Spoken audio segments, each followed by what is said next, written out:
And it is the official memorial service that is taking place today, remembering the life and times of Prince Mangosuthu Buthelezi. On Saturday, that will be the day of the day that he's laid to rest. And let's have a conversation now with Professor Musa Xulu, a cultural expert and founder of Indonza Yesizwe Zulu Kingdom, the think tank there. He joins us this morning from Mpangeni. Bab Xulu, thank you very much for your time. Just give us the lay of the land here, Professor Xulu, about what viewers can expect on Saturday from a funeral that I suspect will have the entire South African nation watching with keen interest as to how this man is going to be remembered. Thank you very much, Toli.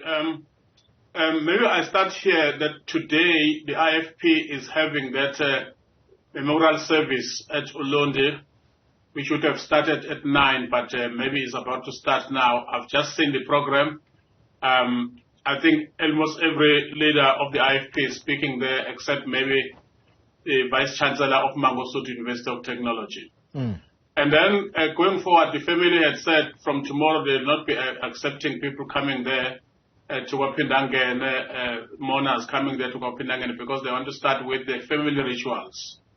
So the next big thing that will happen, of course, will be the funeral on Saturday. You are right. It was not completely unexpected that Prince Mangosuthu Buthelezi would be elevated to this status because of the role he has played in public life, at least for the past 70 years.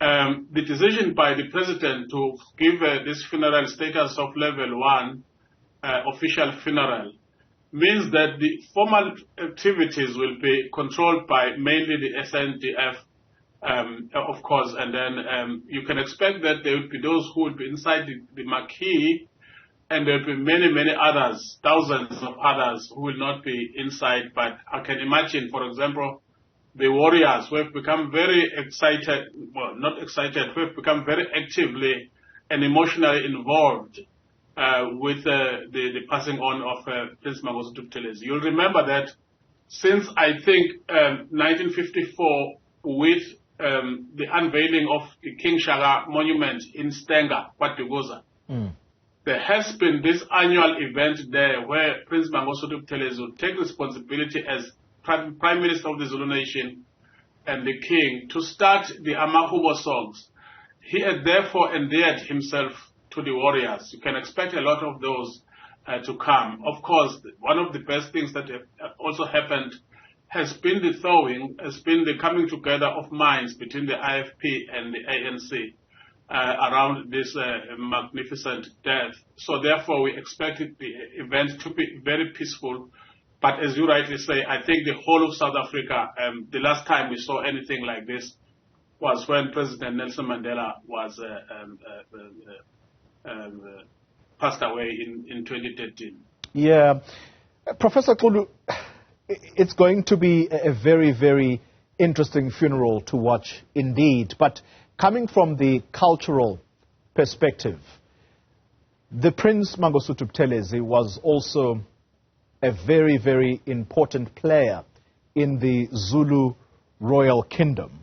And the reason we say that is that he was the traditional prime minister of the Zulu nation.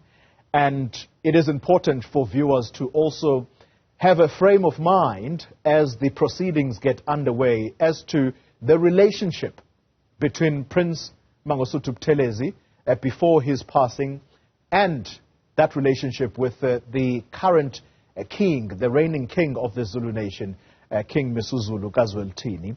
That relationship has not been the greatest, particularly towards the latter part of the time that Ushenge was still alive. In fact, we can't ignore reports, Professor Xulu, suggesting that the prince was heartbroken at the time of his passing, given the disagreement around the Ingonyama Trust matter.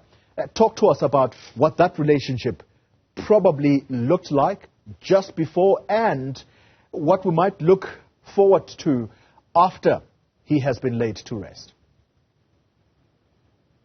Thank you, Tole.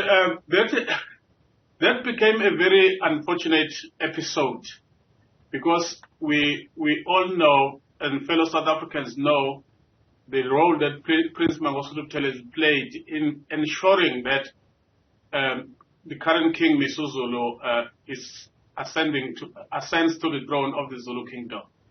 It was at some stage against all odds, but he was able to stand his ground with motivations that were both legal and also motivations that were cultural.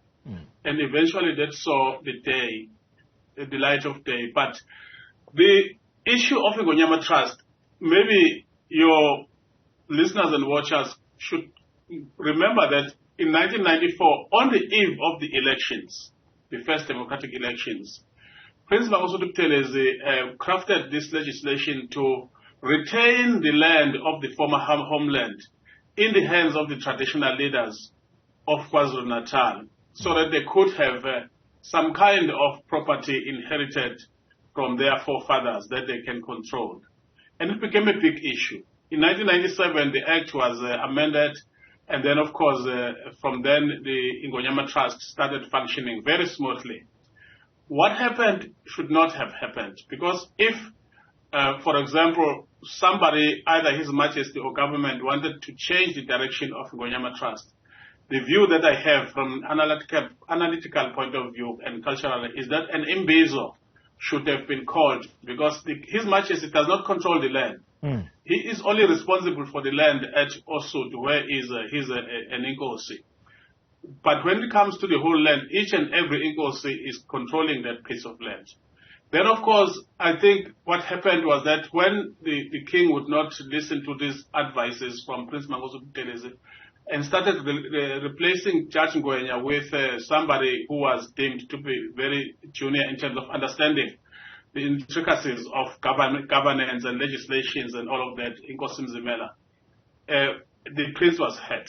And it's no secret that he started having a series of meetings with Amakosi and, of course, with the royal family, where at one or two of the occasions he even cried in public, saying that the king has not treated him well.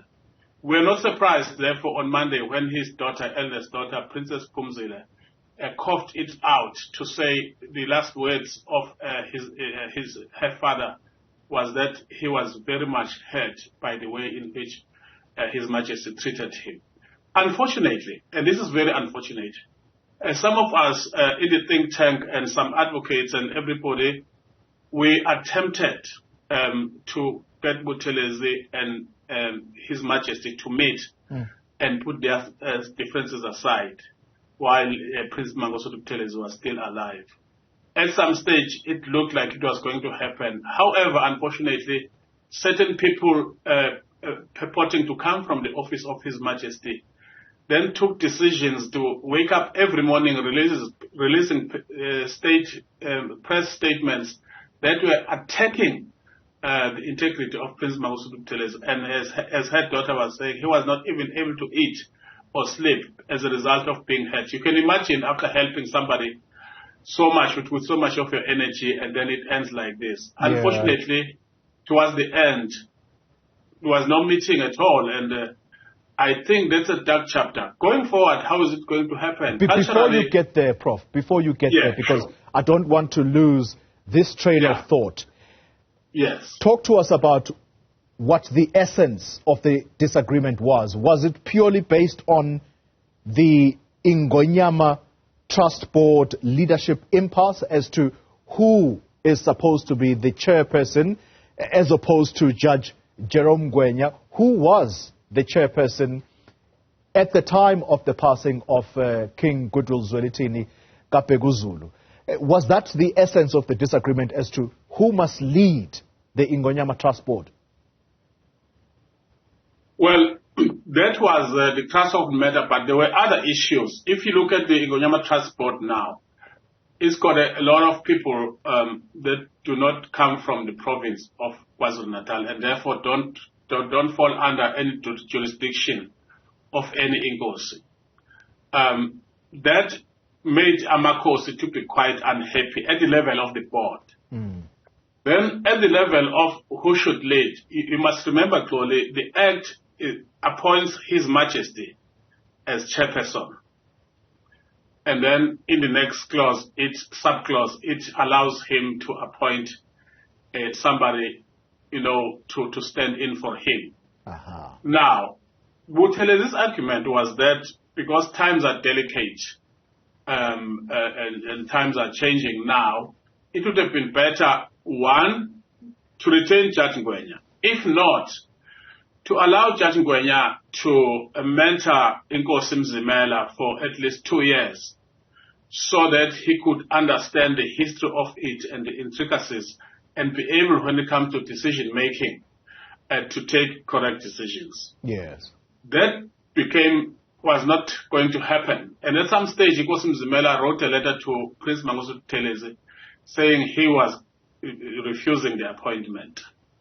That also did not happen. The next day, of course, he was seen in Cape Town representing Ingonyama Trust. I think as a result of that, Prince Mangosuthu Buthelezi would have felt that they are just playing him out and undermining him on a project which he regarded as one of the flagships of his legacy. And then, of course, the attempts to get them together, I remember some Amakos even formed a group, tried to go and talk to the Minister of Land Affairs, Mrs. Togo Didiza, and that meeting was very unsuccessful. It's one of the things, and then after that, of course, the communication between His Majesty and Prince Mangosuthu Buthelezi stopped completely until he passed on. While we're on the subject of King Misuzulu, Gazweltini, Professor, some people are then going to marry what we are discussing here and now, the disagreement over the Ingonyama Trust Board, leadership, I should say. They're going to marry that to the idea that it is because of that disagreement that the king is not going to be seen at either today, the memorial service, nor the funeral. Culturally, explain to us why it is that the king of the Zulu nation is not permitted, if you like, from attending anything that has to do with death. I hope I'm crouching it correctly. Correctly. The king would not have been able to attend either today or on Saturday because death is seen in very dark, negative kind of symbolic imagination that if you go there, certain spirits that could be hovering around could easily, get into the spiritual life of the king and make him weaker. So they stay away. Even when his own father was buried, then Prince Misuzulu was nowhere to be found. However, if the relationships were still normal, the king would have been able to send one of his people to go and talk either today or Saturday, or even to attend to the Buthelezi family as a mourner. That has not happened. So you can see for yourself the work, how difficult it's going to be after the funeral in terms of resuscitating the relationships. Wow. What an interesting turn of events. Professor Xulu, I'm going to have to end our conversation there, but thank you very much for enlightening us on the troubles here